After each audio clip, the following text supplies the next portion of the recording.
사랑하는 인천교구 구반장 여러분, 여러분들과 함께 교육을 이끌어가고 있는 여러분들의 길라잡이 작은형제회 프란시스코회 소속 박희전 루케시오 신부입니다. 벌써 5월달이 되었습니다. 네 번째 구반장님들과 함께 마주하는 이 시간, 싱그러운 성모님의 5월, 계절의 여왕인 5월에 여러분들께 모두에게 주님의 축복이 풍만히 내려지기를 바랍니다. 성모님께서도 여러분들의 모든 것들을 다 전구해 주시리라 저도 확신하고 함께 이 강의를 풍요롭게 이끌어 갔으면 좋겠습니다. 제가 올해 기도하는 가정, 변화되는 기쁨이라는 타이틀을 갖고 여러분들과 함께 동행하고 있습니다. 오늘 벌써 네 번째 시간이고 교재는 제4과 가정의 소중함에 대해서 한번 다뤄보도록 하겠습니다. 일본 정신의학과 의사인 오카다 다카시라는 의사가 이렇게 표현했다고 합니다. 산다는 것 자체에 기쁨보다 고통을 느끼는 사람이 늘어나고 있다. 우리를 불행하고 살기 어렵게 만드는 근본 요인은 인간인 우리가 같은 인간에게 거부 반응을 갖기 때문이 아닐까라고 이야기하고 있습니다. 가정이 소중하고 관계가 소중한데 그 소중한 관계와 가정이 왜 깨지게 되는 것일까? 회피 반응이, 알러지 반응이 일어나기 때문이라고 이 오카다 다카시 의사는 진단하고 있습니다. 그래서 이어지는 이 슬라이드에서 오카다 다카시에 의한 진단에 의해 어떤 우리 문제가 있을 때 회피 반응이 일어나게 되는지, 또 회피 반응이 고착화된 사람들은 어떻게 가정생활과 관계를 맺어가며 이것이 큰 문제를 이야기하는지 심층적으로 한번 분석해 보도록 하겠습니다. 가정의 위기 원인 첫 번째는 불안정한 애착 성향들이 나타나기 때문에, 불안정한 애착 성향들 때문에 가정의 관계가 이렇게 롱런을 하지 못한다는 것입니다. 불안정 애착 성향들이 여러 가지 있는데 첫 번째 성향은 바로 양가적인 양육 태도를 이야기합니다. 양가라는 건 양가 감정, 즉 슬픔과 기쁨이 함께 동시에, 끝과 끝이 동시에 존재하는 것을 이야기합니다. 귀여워할 때와 밀쳐낼 때의 감정 차이가 큰 양육 방식이 바로 양가 감정이라고 하겠습니다. 주 양육자인 어머니의 사정으로 조부모에게 맡겨진 경우가 전형적이라는 겁니다. 그러니까 어머니가 잠시 바쁘고 사정이 있어서 조부모에게 잠시 맡겨놨을 때 그 어린이, 후에 여러분들의 배우자일 수도 있고 또 친척일 수 있는 분이 양가적인 감정의 애착 유형에, 불안정에 휩싸일 수 있다는 것입니다. 잠시 5분이라도 헤어지면, 이대로 헤어지면 두 번 다시 못 만날 것 같은 그런 불안함에 휩싸이는 것이죠. 그래서 공포심으로 울부짖고 그 5분이라는 시간도 부모 입장에서는 얼마인 것 같지 않은데 막상 아이 입장에서는 5분이 5,000년 같이 느껴진다는 것입니다. 그런 상처가 이제 우리에게 계속 이어지는 것이죠. 그런 상처받은 기억이 완전히 하느님의 쏟아지는 사랑으로 인해서 떠내려가지 않으면, 치유되지 않으면 평생에 그것이 불안정한 요인이 됩니다. 그래서 분리불안의 원인이 되는 거죠. 저 사람이 나를 어떻게 밀어내지 않을까 하는 불신이 작용하게 되는 겁니다. 또 양가 감정이기 때문에 미워하는 것과 필요하는 것이 공존할 수밖에 없습니다. 가장 필요해서 의존하는 사람을 믿지 못하고 또 공격하는 양가형 애착이 생기게 된다는 겁니다. 그래서 이 양가형 애착은 다시 말해 불안장애, 분리불안, 또 불신에 빠지게 되는 것이죠. 그래서 우리나라는 과거에 조부모나 이런 산업사회 때문에 그렇게 맡겨지고 위탁되어지는 경우가 많았기 때문에, 부모 아닌 제3자에게 위탁되어졌기 때문에 이런 불안정한 애착 유형이 상당히 많을 것이고, 이런 분들이 가정생활 안에서 상대 배우자나 가족들을 신뢰하지 못하는 그런 함정에 빠지게 되는 겁니다. 그렇기 때문에 기도하실 때도 이런 불안정 애착이 주님의 쏟아지는 사랑으로 인해서 떠내려가게 해달라고 기도하는 게 하나의 방법이요 전략이 되겠습니다. 또 두 번째로 불안정한 애착 성향은 바로 불평불만만 늘어놓는 부모의 유형입니다. 타인을 순순히 긍정하지 못하고 흠잡아 비판하면서 험담하는 그런 부모를 보고 자란 유형입니다. 한마디로 콩 심은 데 콩 나고 팥 심은 데 팥 난다라는 것이지요. 무엇을 보고 자라느냐, 모범적인 교육, 예방적인 교육이 중요하다는 것을 이야기해주고 있습니다. 주로 이런 분들은 열등감 때문에 상대의 흠결만, 도덕적인 흠결만 시비를 거는 모양을 지닙니다. 또 타인을 굉장히 엄격한 잣대와 눈으로 바라보는 동시에 타인으로부터 인정받고 싶어하는 이런 이중성을 보여주고 있습니다. 이렇게 행동하는 사람들은 자신의 부모 상이 어떠했는지 그런 것이 성찰되면 굉장히 도움이 되는 겁니다. 내가 반복적으로 이렇게 습관적으로 다른 사람의 가십이나 다른 사람에게 엄격하게 하면서 자기도 사랑을 받아들이는 이런 이중성을 내가 알아차리지 못하고 있고, 다른 사람들은 그것이 문제라고 하는데 왜 그게 내 문제인지 깨닫지 못한다면 어디에 성찰 포인트를 둬야 되느냐, 어떤 부모 밑에서 양육을 받았는지를 점검해 보라는 것입니다. 또 여러분들의 배우자나 친인척 중에 이런 분이 계시다면 역시 기도하실 때 어떤 기도 방향과 전략이 있냐면, 그런 불안정한 애착과 불평불만, 이 사랑에 대한 굶주림이 하느님의 쏟아지는 사랑으로 완전히 떠내려가고 완전히 흡족해지게 해달라고 기도하는 게 핵심적인 기도 방법이 될 것입니다. 그래서 타인의 눈치를 더 이상 보지 않고 타인의 말에 신경을 쓰지 않는 게 치유일 것이고, 또 그런 것에서 이제 자유로워지면 편안해지는 것이 됩니다. 많은 경우 이 흠결을 이렇게 시비거리, 소위 씹는다고 하죠. 이 시비거리로 삼는, 씹는 그런 분들과 또 이런 불안정한 환경 속에서 양육되었던 분들을 두고 그것의 문제가 어떻게 해결되기를 아주 헤매시고 모색하시는 분들이 많으실 겁니다. 기도가 특별한 기도가 있는 것이라고 특별한 유형의 기도를 찾으시는 분들도 있을 겁니다.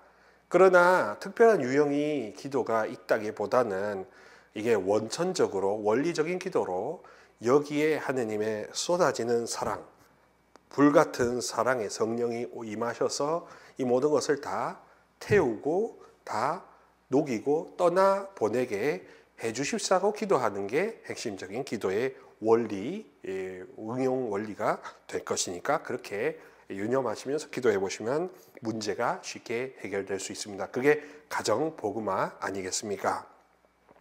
세 번째 애착 유형은 바로 마음의 분노의 우물을 파는 것입니다.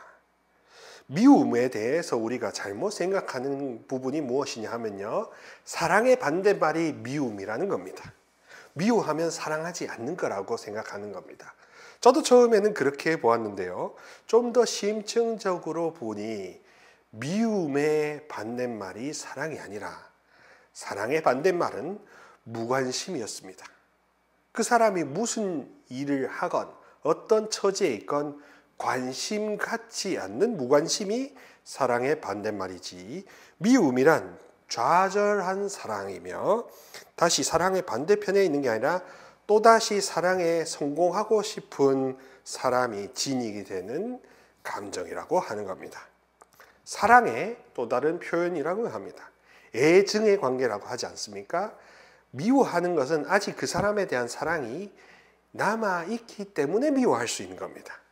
반대로 전혀 무관심한 사람한테는 미움도 사랑도 단 요만큼도, 콩나물 대가리만큼도 일어나지 않는다는 걸 생각해 보시면, 마음에 미움이 있다고 해서 무조건 나를 타박할 것이 아니라 왜 미움이 생겨났는지 원인을 추적하는 게 더 합당한 전략이라고 보겠습니다. 이런 인간관계의 애착이 심각하게 손상이 되었기 때문에 사랑하는 사람한테 역설적으로 미움과 분노가 일어난다는 것입니다. 그러니 그 사람이 굉장히 나에게 필요하고 소중하고 사랑하는 사람인데 그 사람과 손상이 생겼기 때문에 미움과 증오가 일어나는 것이지, 미움과 증오가 일어난다고 해서 내가 그 사람을 사랑하지 않는 거라는 대척점으로 보시면 안 될 겁니다.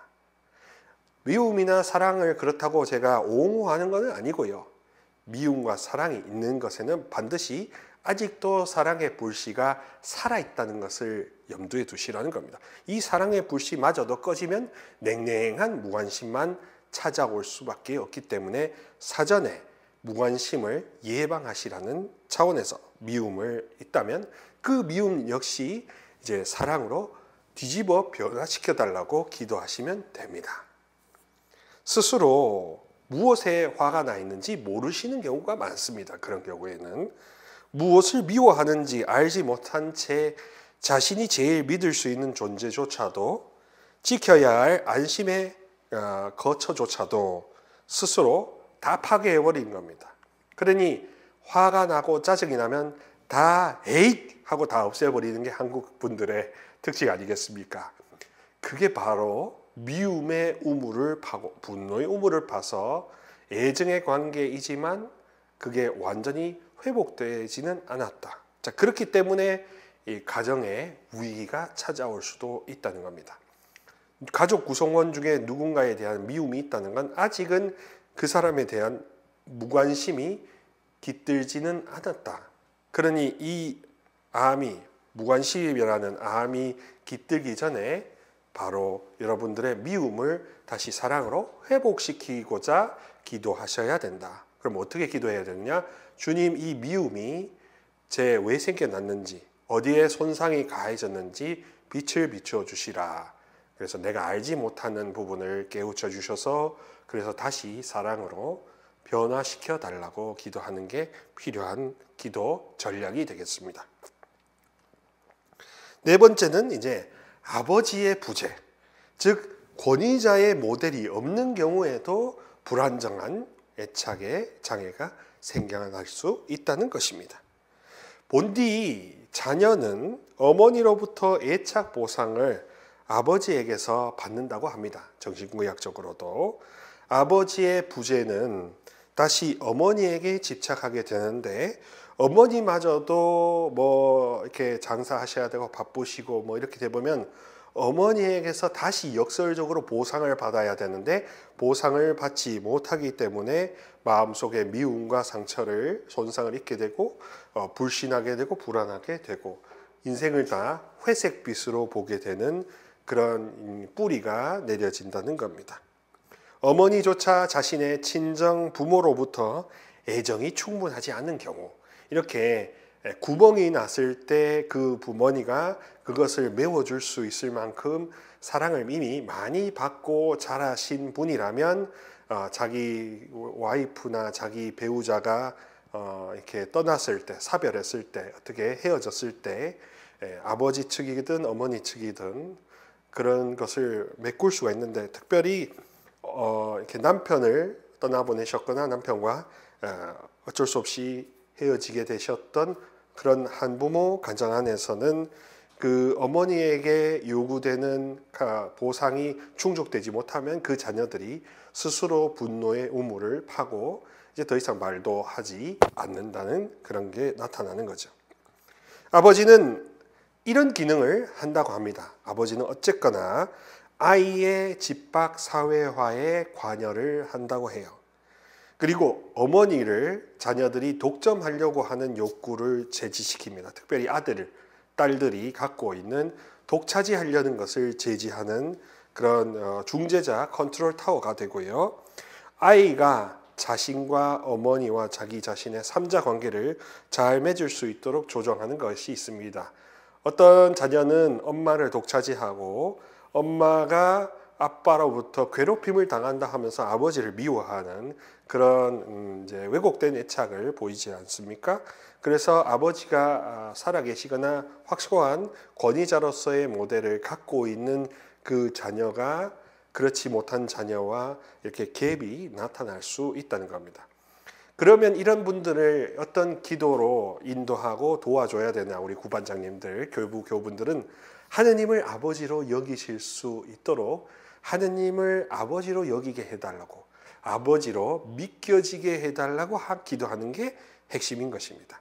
다른 기도를 찾기보다 주님, 창조주이신 주님, 당신이 저의 영혼의 아버지라는 것을 완전히 믿겨지도록 그렇게 해달라고 기도하시는 게 좋은 기도 방법이 될 것입니다. 그래서 하느님을 권위자로서 섬길 수 있다면 이런 절제의 능력이 스스로 배양될 수가 있겠죠. 만약에 이런 식의 부재가 깊어진다면 잘못하면 어른 세대 전반에 대한 불신으로 이어지고 또 스스로 분노의 우물을 파고 사람들과 어울리지 않는 외톨이가 될 수도 있는 겁니다. 그게 요즘 가정들에 굉장히 많이 나타나고 있는 문제의 씨앗 뿌리가 되지 않습니까? 또 반대로 통제형 애착 성향들도 나타납니다. 가정의 위기로. 통제형 애착 성향은 첫 번째로 우리가 잘 아는 착한 아이 혹은 나쁜 아이 컴플렉스입니다. 미숙한 부모에게 착한 아이로 행동해서 부모의 비위를 맞추려고 간도 쓸개도 빼주는 그런 사람들. 결국 그분들은 예스맨으로 전락할 수밖에 없죠. 그러면서 자기 스스로 번아웃이 오더라도 엄마 아빠의 비위를 맞추는 것이 최고의 선이라고 함으로써 스스로를 너무 과도하게 희생하는 자기희생적인 착한 아이도 문제가 생기게 되는 것입니다. 또 착한 부모를 굉장히 당황스럽게 만들고 문제아가 되고, 그래서 관심을 끌어서 영웅심리로 자신을 보살피는 모든 부모와 양육자들을 괴롭히고 곤혹해 하는 그런 나쁜 아이도 있습니다. 이 유형의 사람은 부모의 불안정성과 부부싸움조차도 자신의 부족함 때문이라 자책하게 만듭니다. 이 착한 아이, 나쁜 아이 모두 부모의 부족함이라고 그렇게 귀책하게 만들므로써 문제가 이렇게 계속 무한 루프를 타게 만드는 거죠. 늘 눈치를 보고 강박적이게만치 굉장히 최선을 다하는 이런 착한 아이 컴플렉스를 가진 이 부모 또 배우자는 잘못하면 마마보이, 마마걸이 되고 제대로 이렇게 부모와 교류하지 못함으로써 가정의 갈등이 많이 일어날 수밖에 없습니다.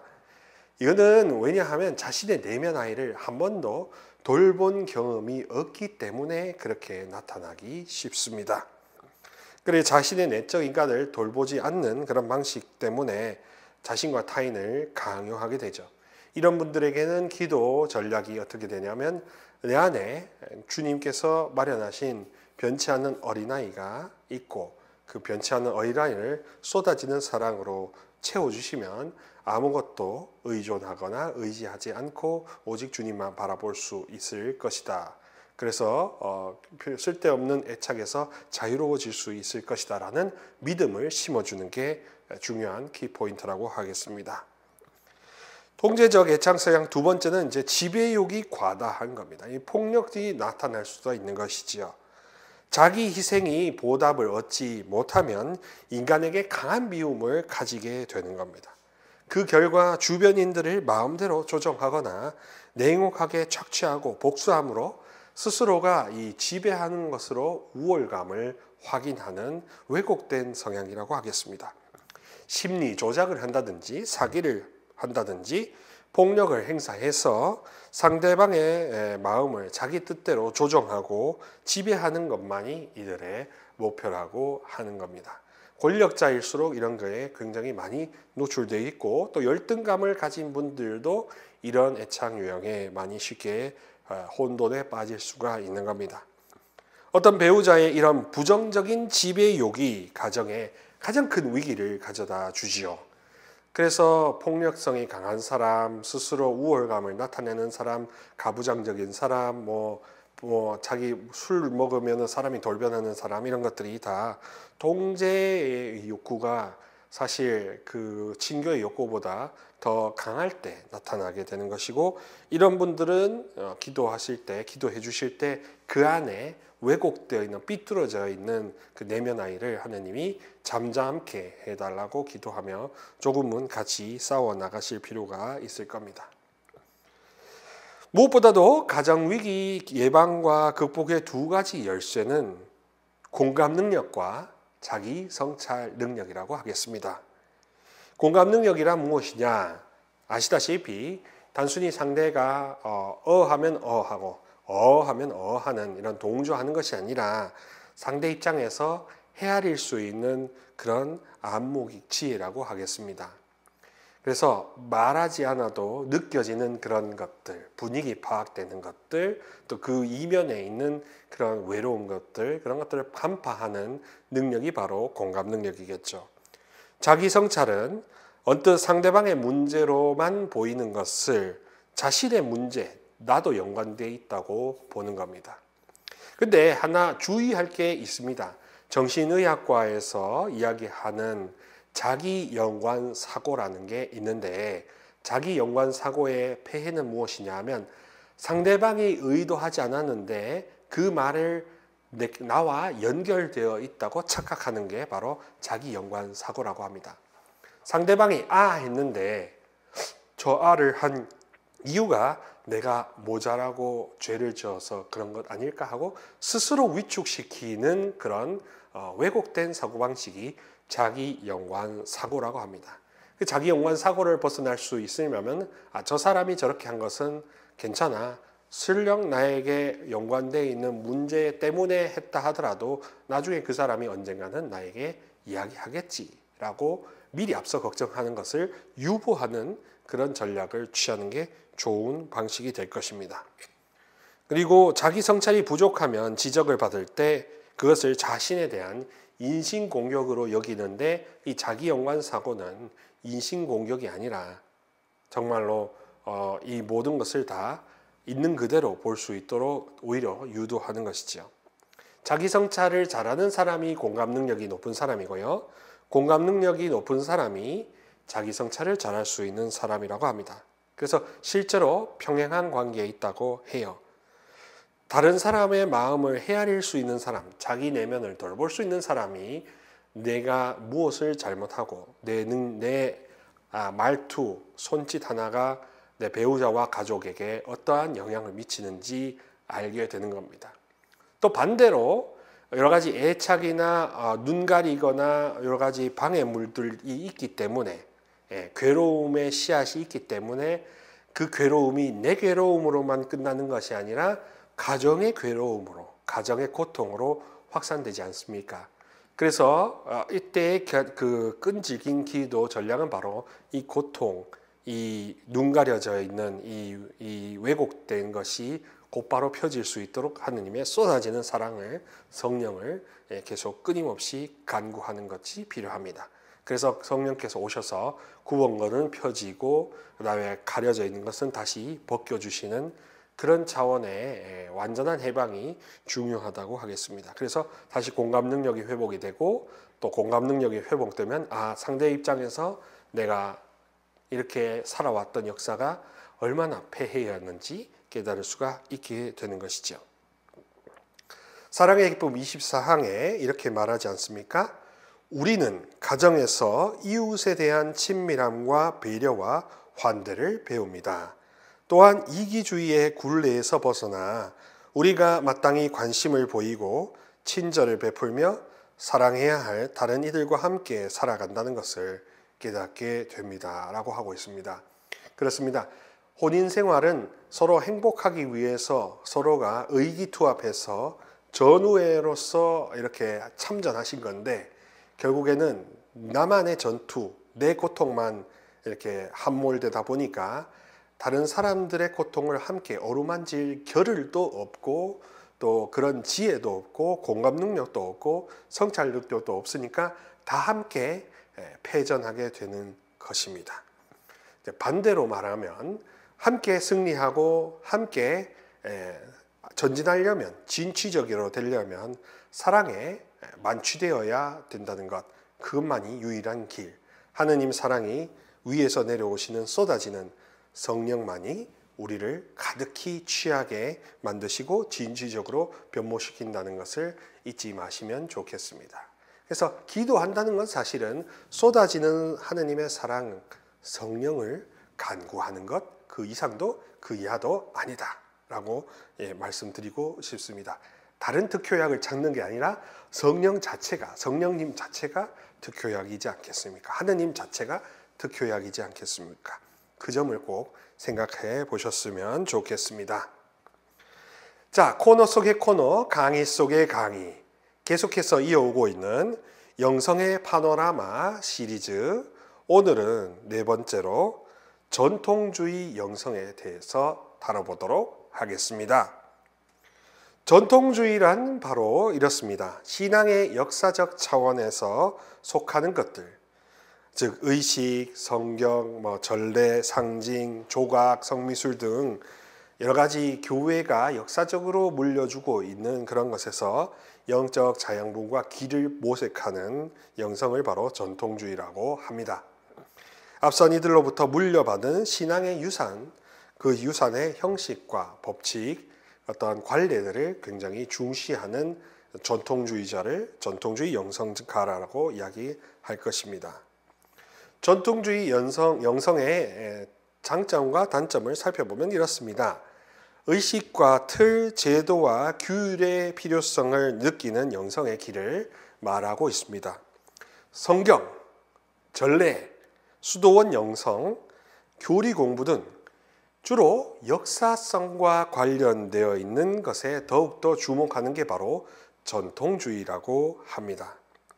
렉시오 디비나 성독이죠. 성모일도, 주일 성수, 매일 미사, 자발적 교무금 납부 등등 전통적으로 덕목으로 강조되었던 바를 계속 승계해 나가려고 하는 분들이 바로 전통주의자라고 하겠습니다. 그러니 이 전통주의자들은 이전에 이런 기도문이 있었는가 없었는가, 그리고 기도문이 있었는 것을 그대로 이어가고 존속해 나가는 것을 좋아하시지, 새로운 기도를 뭔가 만들어내고 급작스럽게 고안해내는 것은 그렇게 별로 구미가 당기지 않으실 수도 있는 겁니다.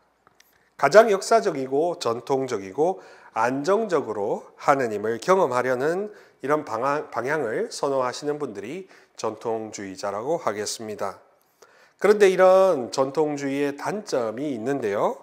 바로 시대 징표가 달라지고 세상이 바뀌었어도 오직 본인이 원하시는 전통만을 고집하고 고수하실 수가 있다는 것이지요. 오직 교회의 경신 행위만을 지나치게 강조할 수 있습니다.